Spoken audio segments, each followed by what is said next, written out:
నమస్తే TV 15 news కి స్వాగతం. ముందుగా బులెటిన్ హెడ్లైన్స్.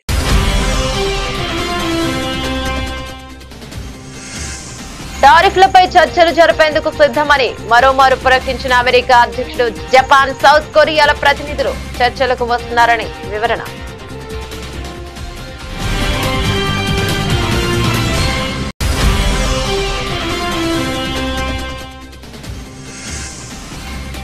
వరుసగా రెండోసారి వడ్డీ రేట్లు సవరించిన ఆర్బీఐ. హోమ్, వెహికల్స్, పర్సనల్ రుణాలపై తగ్గనున్న వడ్డీ రేట్లు.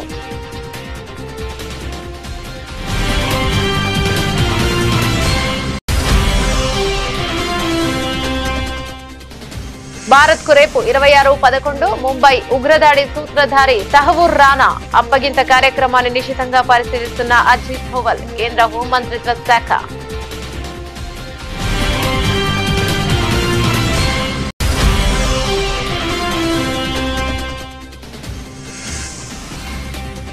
ప్రపంచానికి మరో మహమ్మారి ముప్పు పొంచి ఉంది. అది ఎప్పుడైనా రావచ్చు అన్న ప్రపంచ ఆరోగ్య సంస్థ డైరెక్టర్ జనరల్.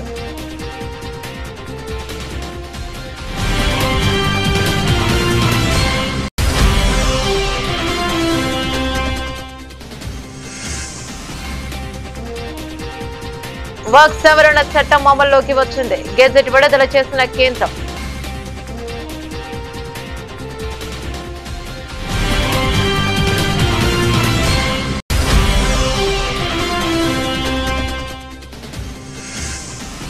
అహ్మదాబాద్ సబర్మతి ఆశ్రమం సందర్శించిన తెలంగాణ సీఎం. జాతిపిత మహాత్మా గాంధీకి నివాళులర్పించి ఆశ్రమ విశిష్టతలను అడిగి తెలుసుకున్న రేవంత్ రెడ్డి.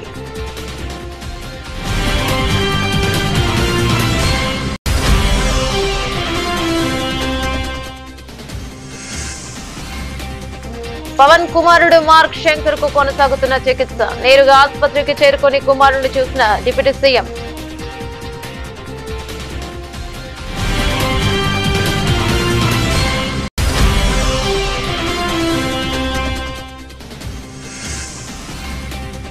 పులివెందుల టీడీపీలో బయటపడ్డ విభేదాలు.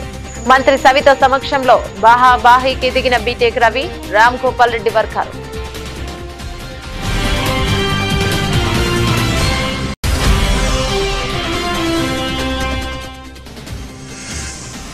వైఎస్ జగన్ విమర్శించే స్థాయి ఎస్ఐ సుధాకర్ యాదవ్ కు లేదు. మాజీ MLA తోపుతూర్తి Prakash Reddy strong counter.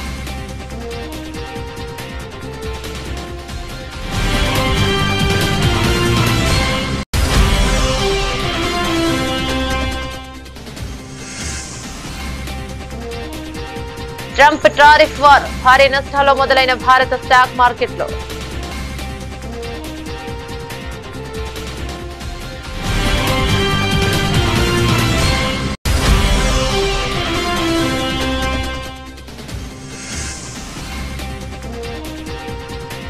పరుగుల వర్షం కురిసిన మ్యాచ్. లక్నోపై 4 పరుగుల తేడాతో ఓడిన కోల్కతా.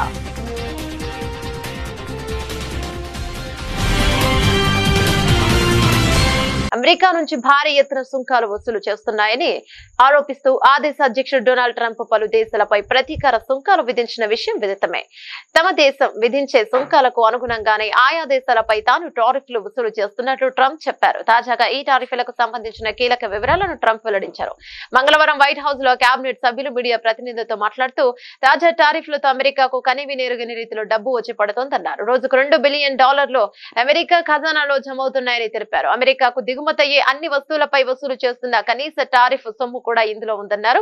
కాగా టారిఫ్ల విషయంలో చర్చలకు తాను సిద్ధమని ట్రంప్ మరోసారి ప్రకటించారు. ఈ విషయంలో జపాన్, సౌత్ కొరియా దేశాల ముందుకు వచ్చాయని చెప్పారు. ట్రంప్ జపాన్ పై 24%, సౌత్ కొరియాపై 25% ప్రతీకార సుంకాలు విధించారు. దీనిపై చర్చించేందుకు ఆయా దేశాల ప్రతినిధులు వాషింగ్టన్ వస్తున్నారని ట్రంప్ వివరించారు. మరోవైపు తాను విధించిన ప్రతీకార సుంకాలకు చైనా కౌంటర్ గా 34% పన్నును విధించడంపై ట్రంప్ మండిపడ్డారు. చైనాపై అదనంగా 50% పన్ను విధించారు. చైనాపై గతంలో 20% పన్ను వసూలు చేస్తుండగా ట్రంప్ 34% ప్రతీకార సుంకాలు విధించారు. తాజాగా 50% అదనపు సుంకాలతో చైనాపై అమెరికా విధించిన పన్ను మొత్తం 104%కి చేరింది. ఈ పన్నులు బుధవారం నుంచి అమల్లోకి వచ్చినట్టు ట్రంప్ పేర్కొన్నారు. The first 4 years we had the most successful country in history in terms of economics. We had 88% increase in the stock markets. We had an 88% increase. There's never been any president that had an 88% increase. We had 88% and there are a lot of happy people. And I think we're going to do much better than that this time, because this time I'm doing what I want to do with respect to the tariffs. I think we're going to do much better. And just remember the numbers. When you get up to $2 billion a day, $2 billion a day, they're saying, sir, can't be that, can it? I said, yeah, it can. It's the biggest transaction ever made. This is bigger than any deal. You guys, some of you work for companies. Your companies are peanuts. I don't care how big they are. This is the largest transaction in the history of our country. And don't let some of these politicians go around saying, because I'm telling you, these countries are calling us up, kissing my ass. They are dying to make a deal. Please, sir, make a deal. I'll do anything. I'll do anything, sir. And then I'll see some rebel Republican, some guy that wants to grandstand, say, I think that Congress should take over negotiations. Let me tell you, you don't negotiate like I negotiate. Congress takes over negotiating. Sell America fast, because you're going to go busted. You don't. I just saw it today. A couple of your congressmen said, I think we should get involved in the negotiation of the tariffs. Oh, that's what I need. I need some guy telling me how to negotiate.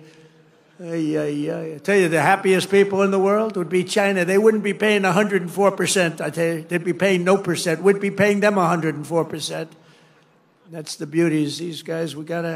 Bharatiya reserve bank RBI వరుసగా రెండోసారి కీలక వడ్డీ రేట్లను సవరించింది. Repo రేటును 2.25% మేర తగ్గించింది. దీంతో 6.25% నుంచి 6% రెపో రేటు వచ్చింది. ఈ మేరకు ద్రవ్య పరపతి విధాన కమిటీ నిర్ణయాలను ఆర్బీఐ గవర్నర్ సంజయ్ మల్హోత్రా వెల్లడించారు. దీంతో హోమ్ వెహికల్, పర్సనల్ రుణాలపై వడ్డీ రేట్లు తగ్గనున్నాయి. కాగా ఫిబ్రవరిలోనూ వడ్డీ రేట్లను 25 బేసిస్ పాయింట్ల మేర తగ్గించే విషయం తెలిసిందే. ప్రస్తుతం దేశీయంగా ద్రవ్యోల్బణం నియంత్రణ దిశలోనే ఉంది.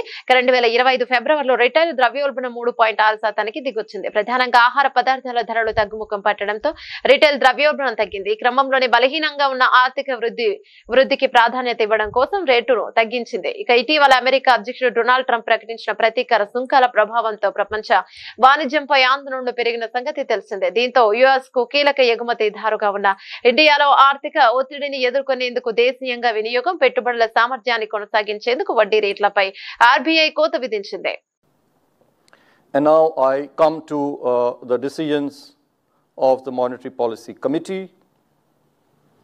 After a detailed assessment of the evolving macroeconomic and financial conditions and outlook, the MPC voted unanimously to reduce the policy repo rate by 25 basis points to 6% with immediate effect.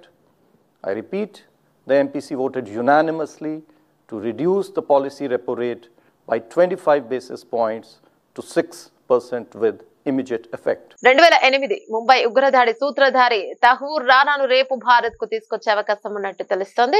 Intelligence దర్యాప్తు అధికారులతో కూడిన బృందం రేపు తెల్లవారుజామున America నుంచి భారత్ కు తీసుకురానుందని సమాచారం. భారత్ కు చేరుకున్న తర్వాత రానాను జాతీయ దర్యాప్తు సంస్థ ఎన్ఐఏ కస్టడీలోకి తీసుకుంటుంది. ఈ అప్పగింత కార్యక్రమాన్ని జాతీయ భద్రతా సలహాదారు అజిత్ దోవల్, హోంమంత్రిత్వ శాఖ సీనియర్ అధికారులు నిశితంగా పర్యవేక్షిస్తున్నారు. పాకిస్తాన్ సంతతికి చెందిన కెనడియన్ వ్యాపారవేత్త అయిన రానా కరుడుగట్టిన ఉగ్రవాద సంస్థ లష్కరే తోయిబా LETలో చురుకైన పాత్ర పోషించాడు. ముంబైలోని కీలక లక్ష్యాలపై నిఘా పెట్టిన Pakistani American David Coleman Headley alias Dawood గిలానీకి ప్రయాణ పత్రాలు సులభంగా ఇప్పించడంలో రానా కీలక పాత్రను పోషించాడు. అనంతరం Pakistan inter services intelligence ISI agency నుంచి లాజిస్టిక్స్ వ్యూహాత్మక మద్దతుతో ఉగ్రవాదులు ముంబైలో దాడికి పాల్పడ్డారు. ముంబై ఉగ్రవాదాడిలో 170 మందికి పైగా ప్రాణాలు కోల్పోయారు. దాడికి పాల్పడిన ఉగ్రవాదుల్లో ఒకడైన అజ్మల్ కసబ్ ను సజీవంగా పట్టుకున్నారు. ఇక విచారణ అనంతరం అతన్ని ఉరితీశారు. కాగా ఈ దాడుల్లో వెనుక సూత్రధారి రానాను తాత్కాలికంగా తమకు అప్పగించాలంటూ ఇక జూన్ 2020లో అమెరికాను భారత్ అభ్యర్థించింది. అప్పగింతకు సంబంధించి చట్టపరమైన ప్రక్రియను ప్రారంభించింది. రానా అప్పగింతను ఫిబ్రవరిలోనే అమెరికాకు అధ్యక్షుడు డొనాల్డ్ ట్రంప్ ధృవీకరించారు. తనను భారత్ కు అప్పగించడాన్ని నిలిపివేయాలంటూ కోరుతూ తాహూర్ రానా దాఖలు చేసిన పిటిషన్ అమెరికా సుప్రీంకోర్టు తిరస్కరించింది.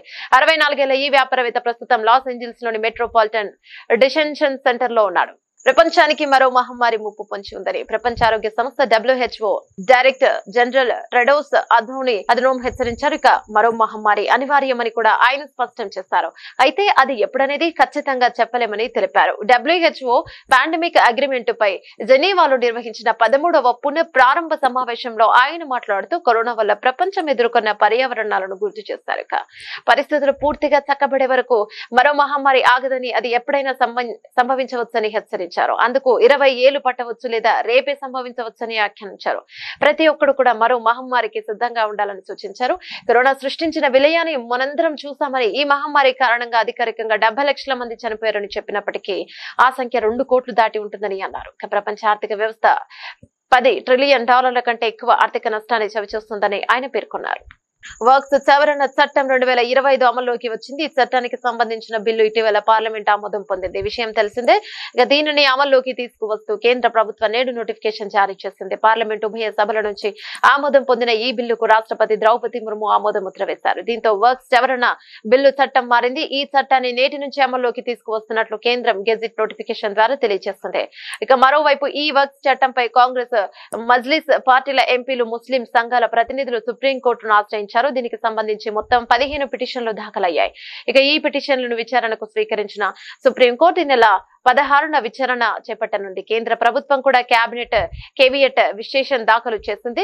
తమ అభిప్రాయాలను తెలుసుకోకుండా ఎలాంటి ఆదేశాలు జారీ చేయవద్దని సుప్రీంకోర్టును కోరింది. ముఖ్యమంత్రి రేవంత్ రెడ్డి గారు అహ్మదాబాద్ సబర్మతి ఆశ్రమం సందర్శించి జాతిపిత మహాత్మా గాంధీ గారికి నివాళులర్పించారు. సబర్మతి ఆశ్రమంలో సాగిన మహాత్మా గాంధీ జీవన విధానం, ఆశ్రమ విశిష్టతలను ముఖ్యమంత్రి అడిగి తెలుసుకున్నారు. ఆశ్రమంలో గాంధీ వాడిన చెరఖాను తిప్పి దాన్ని పరిశీలించారు. అనంతరం ఆశ్రమంలో నిర్వహించిన ప్రార్థనలో పాల్గొన్నారు.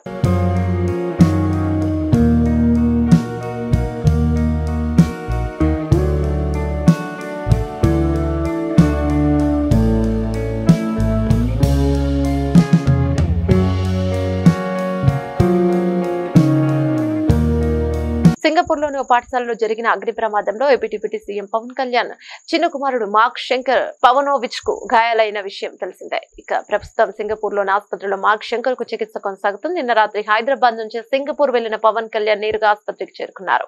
ఇక తన కుమారుని శంకర్ ను చూశారు. చేతులు, కాలకు కాయలు కావడంతో పాటు ఊపిరితిత్తుల్లోకి పొగచేయడంతో మార్క్ శంకర్ కు అత్యవసర వార్డులో చికిత్స అందిస్తున్నారు. పవన్ అక్కడికి వైద్యులు, అధికారులతో మాట్లాడారు. మార్క్ కోలుకుంటున్నాడని, ఊపిరితిత్తుల్లోకి పొగచేయడంతోనే తలెత్తే ఆరోగ్యపరమైన ఇబ్బందులపై పరీక్షలు చేస్తున్నామని తెలిపారు.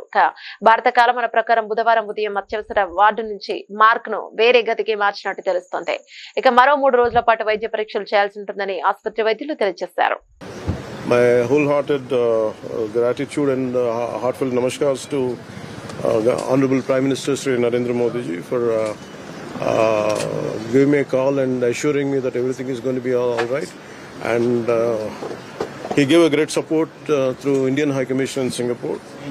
In a tragic incident which happened today, my son is being a part of it. And they were supposed to attend a summer camp with 30 students, and it resulted in some fire accident. And I was doing a particular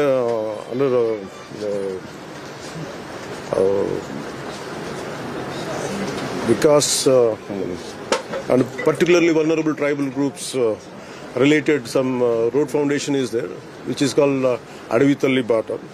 I've been visiting there. So today morning I got a call from my wife around 8ish or 8:30. This kind of incident happened. Suddenly I got a call from the school, and they asked me in a panic call. I said they asked me to come to the school. Some fire accident happened. But when I heard it, actually I thought it was a very simple, some kind of very simple incident. But then later I realized the magnitude of that. And even when a kid had to last life in this, and a lot of children are in a hospital right now, and my son is going through right now, and I think under the general anesthesia, and going through bronchoscopy.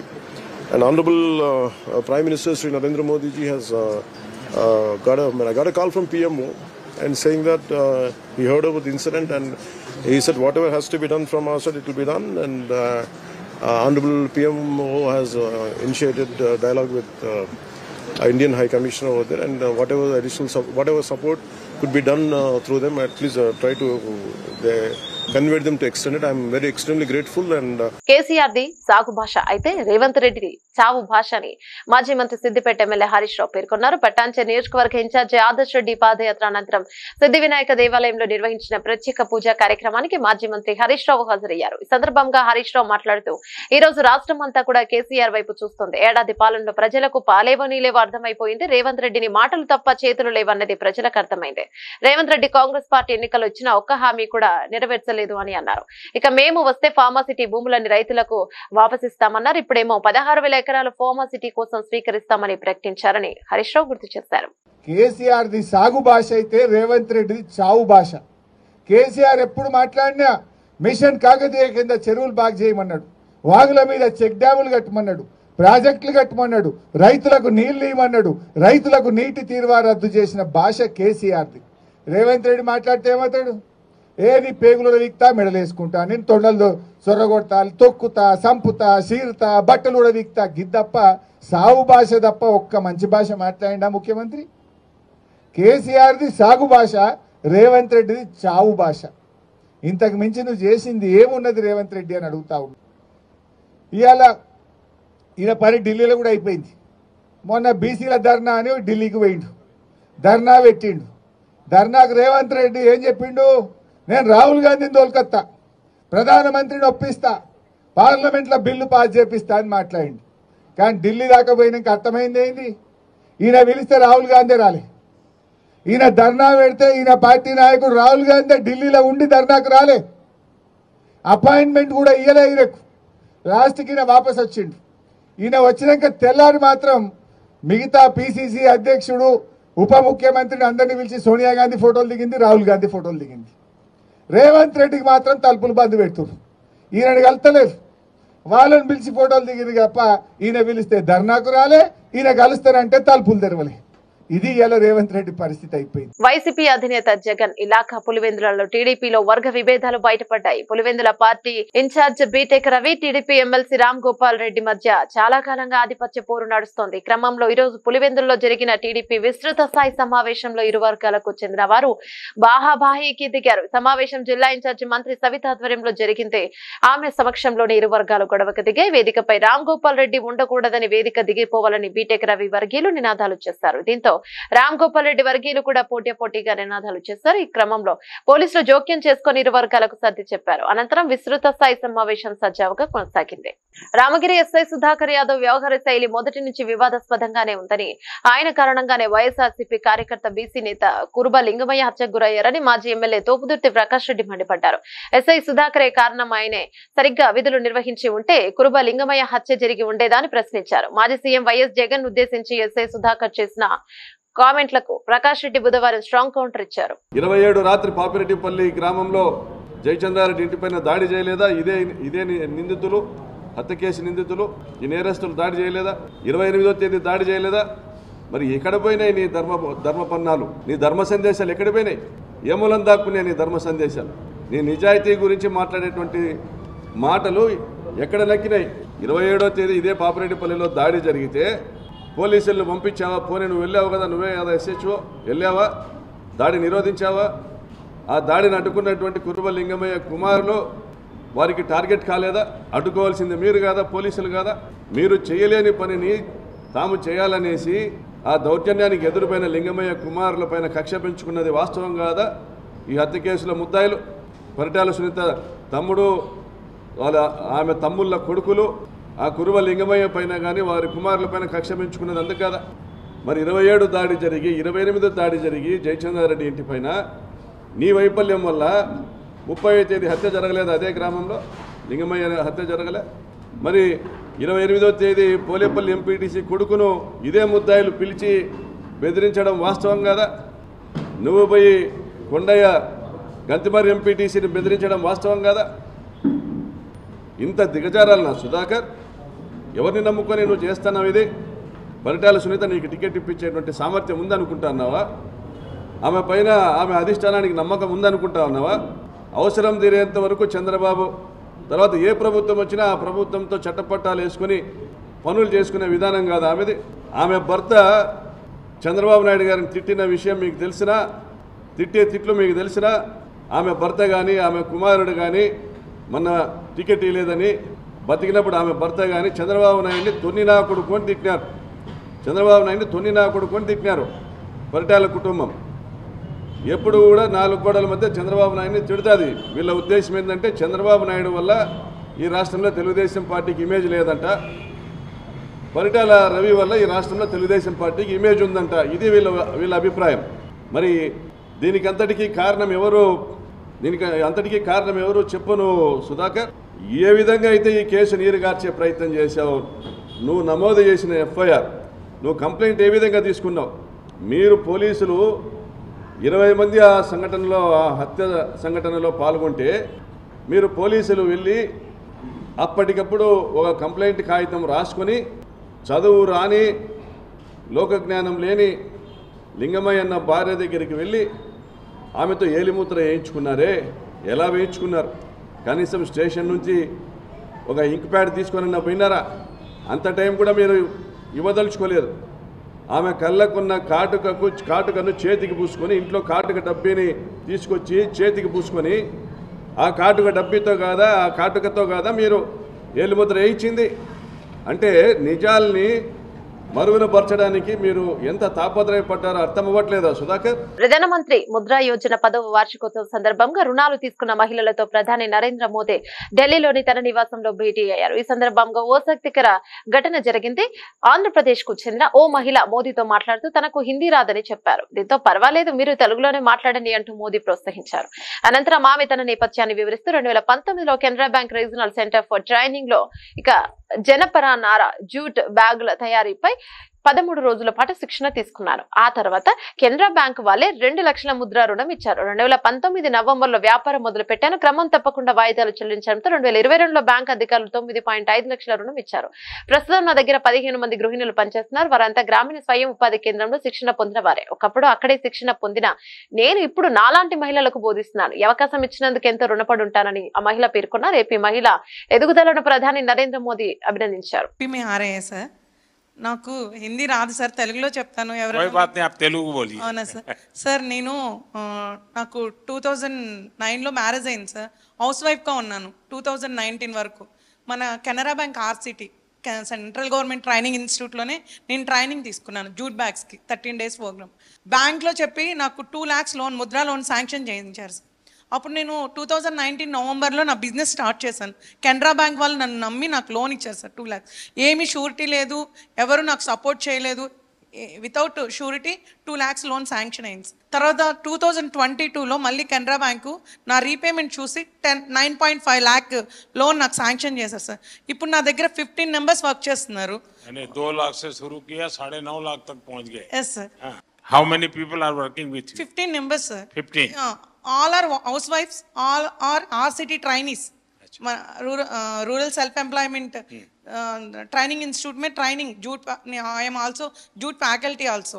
నాకు ఇంత అవకాశం ఇచ్చినందుకు చాలా ధన్యవాదాలు sir. చాలా ధన్యవాదాలు. America అధ్యక్షుడు Donald Trump చైనాపై 104% సుంకాలను విధించనున్నట్టు ప్రకటించారు. అమెరికా సుంకాలపై చైనా వెనక్కి తగ్గపోవడంతో తాజాగా కొత్త సుంకాలను ప్రకటించారు. క్రమంలో వాణిజ్య యుద్ధం భయాల నేపథ్యంలో మార్కెట్లు ఒక్కసారిగా నష్టాల్లోకి చేరుకున్నాయి. ప్రారంభంలో సెన్సెక్స్, నిఫ్టీ నష్టాలు మొదలయ్యాయి. మొన్నటి రికార్డు స్థాయి నష్టాల నుంచి మంగళవారం కోలుకున్న మార్కెట్లకు చైనాపై విధించిన సుంకాలతో మార్కెట్ మరోసారి ఒడిదుడుకులను ఎదుర్కొంటున్నాయి. మరోవైపు ఇవాళ ఆర్బీఐ ఎంపీపీ నిర్ణయాలను ప్రకటించనుంది. బుధవారం మార్కెట్లు క్రితం సెషన్స్ తో పోలిస్తే సెన్సెక్స్ 73,673.06 పాయింట్ల వద్ద నష్టాలు మొదలైంది. ప్రారంభంలోని సెన్సెక్స్ 554.02 పాయింట్ల పతనమైంది. ప్రస్తుతం స్వల్పంగా కోలుకొని 184.62 పాయింట్ల నష్టంతో 7,442.45 వద్ద ట్రేడ్ అవుతుంది. నిఫ్టీ సైతం స్వల్పంగా కోలుకొని 72.7 పాయింట్ల నష్టంతో 22,463.15 పాయింట్ల వద్ద కొనసాగుతుంది. ట్రేడింగ్ లో దాదాపు 364 షేర్లు లాభపడగా 422 షేర్లు పతనమయ్యాయి. నిఫ్టీలో HCL, Kotak Mahindra Bank, Asian Paints, Maruti Suzuki, Tata Motors ప్రధాన లాభపడగా doctor Reddy's Labs, HCL, tech Mahindra, Cipla ONGC నష్టపోయాయి. ఈడెన్ గార్డెన్స్ లో భారీ స్కోర్లు నమోదైన మ్యాచ్ లో కోల్కతా నైట్ రైడర్స్ ఓటమి పాలైంది. హోరాహోరీ మ్యాచ్ లో కొద్దిలో గెలుపును చేజార్చుకుంది. 239 పరుగుల లక్ష్య ఛేదంలో కేకేఆర్ 20 ఓవర్లలో 7 వికెట్లకు 234 పరుగులు చేయడం ఆ జట్టు పోరాట పటిమను చాటుతోంది. ఈ మ్యాచ్ లో తొలుత బ్యాటింగ్ చేసిన లక్నో సూపర్ జైంట్స్ నిర్ణీత 20 ఓవర్లలో 3 వికెట్లకు 238 పరుగులు చేసింది. Mitchell Marsh 81, Nicholas Pooran 87, Aiden Markram 47 పరుగులు చేశారు. అనంతరం భారీ టార్గెట్ ఛేదించినందుకు బరిలో దిగిన కోల్కతా జట్టు సొంత గడ్డపై జూలు విదిల్చింది. కెప్టెన్ అజింక్య రహానే 35 బంతుల 8 ఫోర్లు 2 సిక్స్లతో 61 పరుగులు చేయగా వెంకటేష్ అయ్యర్ 29 బంతుల్లో 6 ఫోర్లు 1 సిక్స్ తో 41 పరుగులు చేసి అవుట్ అయ్యాడు. ఓపెనర్ క్వింటాన్ డికాక్ 15 మరోసారి నిరాశపరిచినప్పటికీ మరో ఓపెనర్ సునీల్ నరైన్ 13 బంతుల్లోనే 4 ఫోర్లు 2 సిక్స్లతో మరో 30 మరుగులు చేసి సుడిగాలి ఇన్నింగ్స్ ఆడాడు. చివర్లో రింకు సింగ్ పోరాడిన ఫలితం లేకపోయింది. రింకు సింగ్ 15 బంతుల్లో 6 ఫోర్లు 2 సిక్స్లతో 38 పరుగులు చేసి నాట్అవుట్ గా నిలిచాడు. ఇక ఆఖరి ఓవర్లో కేకేఆర్ విజయానికి 24 పరుగులు అవసరం కాక కోల్కతా జట్టును 19 పరుగులకే చేసి ఓటమి పాలైంది. రవి బిష్ణోయ్ విసిరిన ఆ ఓవర్లో రింకు సింగ్ 2 ఫోర్లు 1 సిక్స్ కొట్టగా హర్షిత్ రాణా 1 4 కొట్టాడు. ఇక విజయానికి దగ్గరగా వచ్చి ఓడిపోవడంతో కోల్కతా శిబిరంలో తీవ్ర నిరాశ నెలకొంది. లక్నో సూపర్ జైంట్స్ బౌలర్లలో ఆకాశ్ దీప్ 2, సాదుల్ ఠాగూర్ 2, అవేష్ ఖాన్ 1, ఇక దిగ్వేష్ రాఠీ 1, రవి బిష్ణోయ్ 1 వికెట్ తీశారు. బులెటిన్ ముగించే ముందు హెడ్లైన్స్ మరోసారి.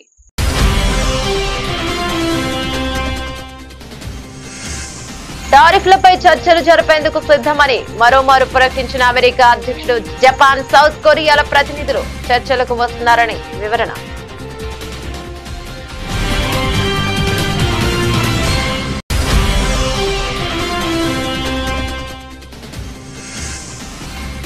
వరుసగా రెండోసారి వడ్డీ రేట్లు సవరించిన ఆర్బీఐ. హోమ్, వెహికల్స్, పర్సనల్ రుణాలపై తగ్గనున్న వడ్డీ రేట్లు.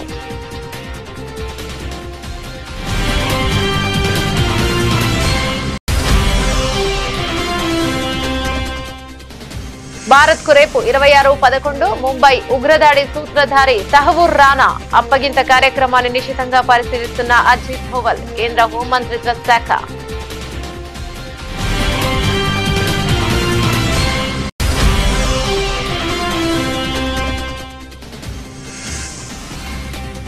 ప్రపంచానికి మరో మహమ్మారి ముప్పు పొంచి ఉంది. అది ఎప్పుడైనా రావచ్చు అన్న ప్రపంచ ఆరోగ్య సంస్థ డైరెక్టర్ జనరల్.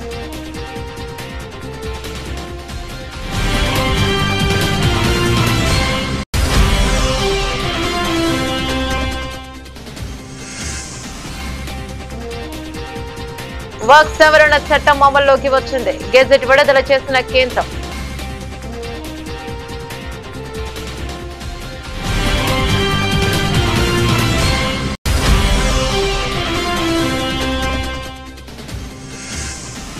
అహ్మదాబాద్ సబర్మతి ఆశ్రమం సందర్శించిన తెలంగాణ సీఎం. జాతిపిత మహాత్మా గాంధీకి నివాళులర్పించి ఆశ్రమ విశిష్టతలను అడిగి తెలుసుకున్న రేవంత్ రెడ్డి.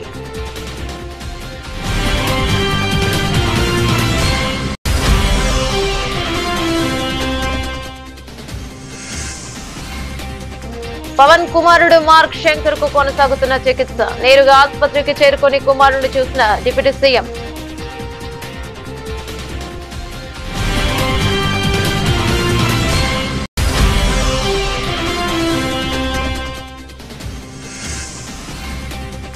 పులివెందుల టీడీపీలో బయటపడ్డ విభేదాలు.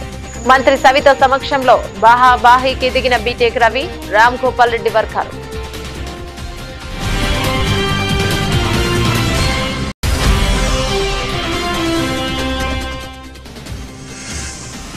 వైఎస్ జగన్ విమర్శించే స్థాయి ఎస్ఐ సుధాకర్ యాదవ్ కు లేదు.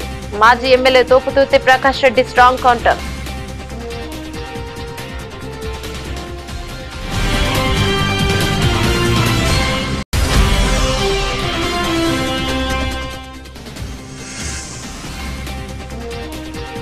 Trump tariff war. భారీ నష్టాల్లో మొదలైన భారత స్టాక్ మార్కెట్లో.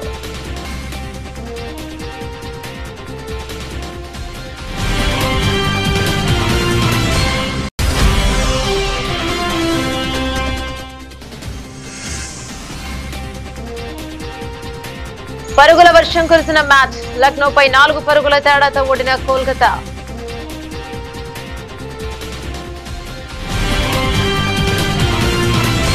ఇవి బులెటిన్ డీటెయిల్స్. మరో బులెటిన్ మళ్ళీ కలుసుకుందాం. అందరికి సెలవు.